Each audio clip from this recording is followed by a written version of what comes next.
हर हर महादेव।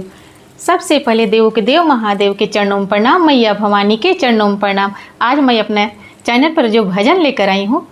शिव जी का शिवरात्रि स्पेशल भजन है। बहुत ही अच्छा, बहुत ही प्यारा। आप लोग लास्ट तक देखिएगा, बहुत ही अच्छा है, बहुत ही प्यारा है। देखिए गौरा माँ शिव जी से क्या कह रही हैं,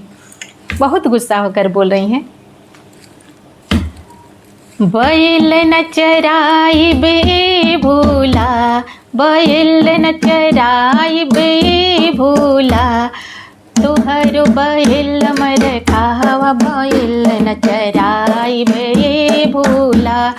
तोहरो बैल मर खावा, बैल न चराई बे भूला,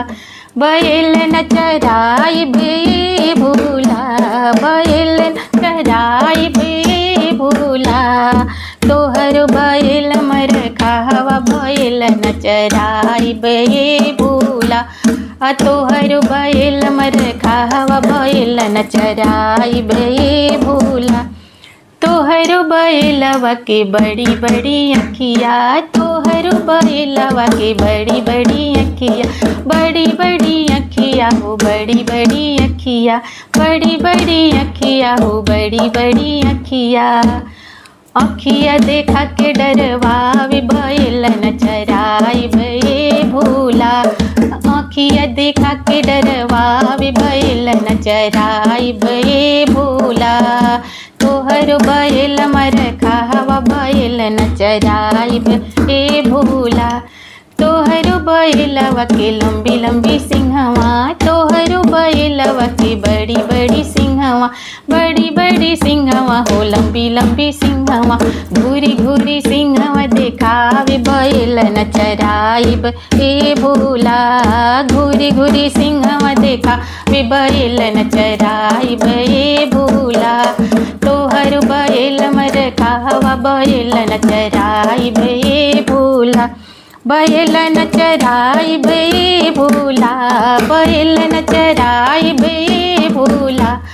तोहर बैल मर खावा, बैल न चराई बे भूला, तोहर बैलवा के, तोहर बैलवा के लंबी लंबी गोड़वा, लंबी लंबी गोड़वा हो, लंबी लंबी गोड़वा, गोड़वा उठा के डरवावे, बैल न चराई बे भूला, गोड़वा उठा के डरवावे, बैल न चराई बे भूला, बैल न चराई बे भूला, बैल न चराई बे भूला,